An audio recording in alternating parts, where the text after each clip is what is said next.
Julgamento dos bandidos do PGC pode ser aqui em Itajaí. As audiências estão previstas para acontecer entre 9 e 18 de setembro no Complexo da Caianduba. O governador nega a informação e diz que a ouvidoria dos integrantes do primeiro grupo catarinense vai ser feito de forma online. E o governador Raimundo Colombo recebeu a nossa equipe em sua casa em Florianópolis e falou sobre os planos e as prioridades de governo. Saúde, educação, mobilidade urbana, investimentos. Tudo isso você confere no MCA Notícias de hoje, que vai mostrar também. Câmara de Vereadores de Itajaí votou hoje pela manhã pela suspensão da vereadora Ana Carolina. A decisão foi tomada em uma sessão extraordinária pela quebra de decoro parlamentar, registrada em 26 de fevereiro deste ano. E hoje pela manhã, Itajaí fez a abertura da Semana da Pátria.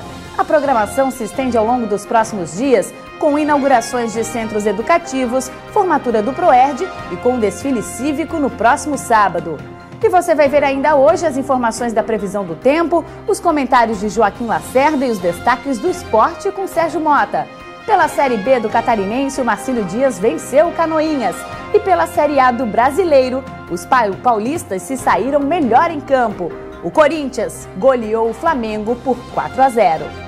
Boa tarde, segunda-feira, 2 de setembro. O MCA Notícias já está no ar.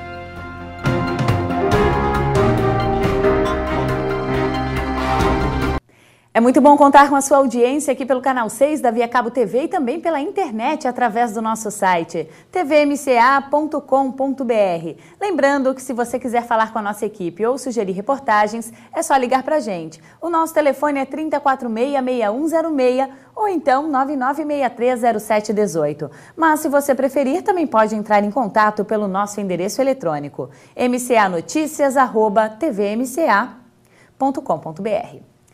E na semana passada, a nossa equipe esteve em Florianópolis e foi recebida na Casa da Agronômica pelo governador do estado. Ao longo desta edição do MCA Notícias, você vai acompanhar trechos da entrevista. Vamos ver agora o que Raimundo Colombo falou sobre a avaliação do governo e a relação com o governo federal. Chegamos à Casa da Agronômica, onde mora o principal gestor do governo catarinense. Desde que o senhor assumiu o governo em Santa Catarina, no primeiro ano para cá, que avaliação que o senhor faz de 2013 e as implementações através do pacto? Olha, o começo é muito difícil para a gente, porque você não tem todas as informações, você não conhece. Então tem uma fase em que você precisa conhecer a estrutura, conhecer as pessoas que estão lá na ponta fazendo o trabalho, fugir de prioridades falsas, identificar aquilo que precisa ser feito. Depois você tem que ter os recursos, você tem que ter o dinamismo. Então, nós pegamos uma fase bastante turbulenta, de muitas dificuldades. Mas hoje a gente vê com alegria, com uma esperança bem mais forte, que nós vamos conseguir vencer batalhas importantes. O Pacto por Santa Catarina permitiu ao governo fazer o maior volume de investimentos da história. São mais de 10 bilhões de reais que estão em curso. Muitas obras já estão terminando, outras estão começando, outras estão no meio, mas é um conjunto forte, E nós estamos conseguindo agora, com muita capacidade técnica da nossa equipe, enfrentar problemas históricos, graves na área da saúde, que é o nosso maior desafio. Seria a maior demanda a saúde? Com certeza, eu não tenho nenhuma dúvida disso. Mas é claro que você não pode desconsiderar a importância da educação, as necessidades da educação. Não pode perder em nenhum momento os problemas da segurança pública, que na nossa sociedade se acentuam cada vez mais, e problemas que surgem, como por exemplo da mobilidade urbana, que hoje é um atrapalho na vida de todo mundo. Você tem que sair mais cedo de casa, esse período que você perde, você fica dentro de um carro, longe da família, às vezes irritado, numa fila, por falta de planejamento e de investimento. No final do trabalho, depois de toda a jornada, você volta para casa e passa de novo o mesmo desconforto. Então nós temos que recuperar o tempo perdido e fazer investimentos importantes. Então há todo um processo, mas a gente cuidou muito disso, Então eu sou uma pessoa de muita fé, sabe? E acho que Deus ajudou, porque nós conseguimos fazer o planejamento e conseguimos ter os recursos para executar. Temos uma boa parceria com o governo federal que foi construída e isso permitiu que tudo isso deslanchasse. Então o momento do governo é um momento bom, é um momento de realização, é um momento de mudança de alguns paradigmas e de ações diferenciadas nessas áreas prioritárias que eu falei.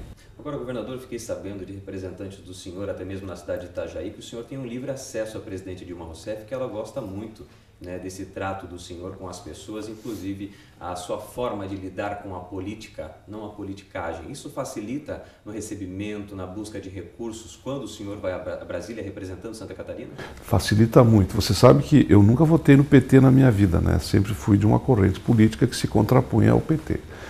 Então sempre foi assim uma coisa que me preocupava, quer dizer, como é que vai ser essa relação com o governo federal, porque a gente sozinho, hoje com a nossa receita, o ano passado foi um ano terrível, esse ano está bem melhor, a gente consegue fazer o beabá, e olha lá, né, manter a operação, pagando a folha, os inativos, os encargos, a dívida, e pouco sobra para você investir. Então, houve um pouco de sorte da nossa parte, porque todas as vezes que nós tivemos assim, em confronto com o governo federal, houve uma boa vontade do governo federal com a gente. Eu acho que nós tínhamos também bons projetos. Por exemplo, vou te contar uma história, na época das enchentes ali de 2011, a presidente interagiu muito com a gente, né? E ela telefonava, a gente ligava, dava os relatórios e tal. E eu levei para ela o projeto da JICA, que é a Fundação Japonesa. Eu tinha ido no Japão, estava bem já desde a época do Luiz Henrique, daquela enchente de 2008, ele começou a ser feito, ser construído. E aí um dia, perto do Natal, a presidente ligou para desejar um bom Natal, deve ter feito isso para os 27 governadores, claro. E aí ela me disse, você tem aquele projeto? Eu disse, tem, está comigo. Você não pode me trazer aqui?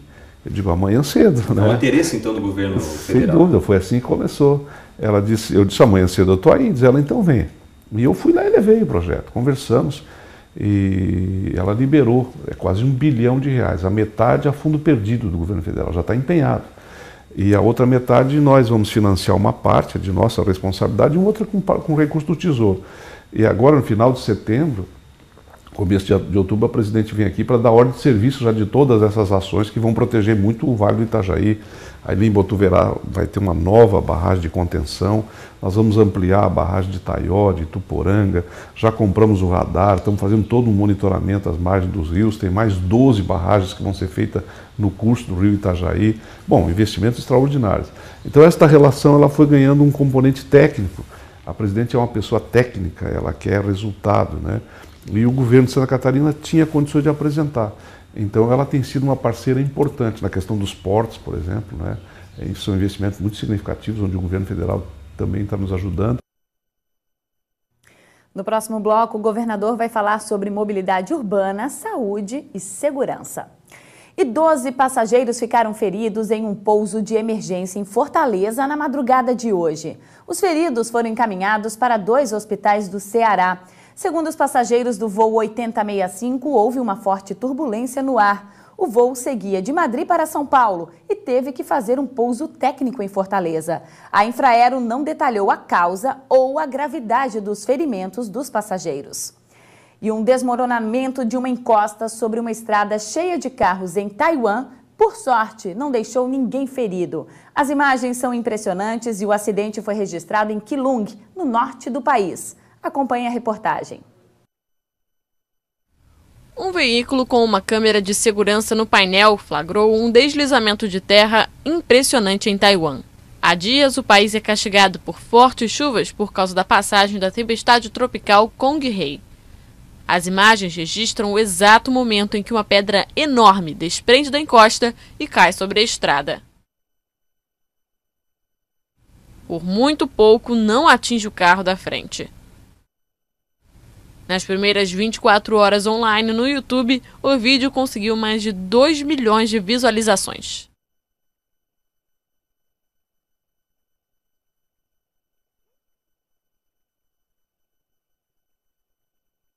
A tempestade já causou pelo menos 3 mortes e muitos danos em Taiwan. Enchentes, acidentes, desmoronamentos e plantações arruinadas somam prejuízos de mais de 11 milhões de dólares, de acordo com as autoridades.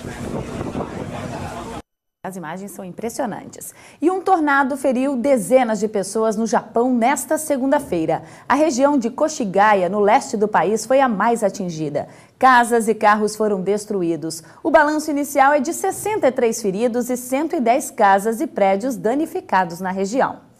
A gente vai para um rápido intervalo e na sequência voltamos com o Sport News. E ainda no próximo bloco, o governador Raimundo Colombo fala sobre mobilidade urbana, saúde e segurança. É um instante só e a gente já volta.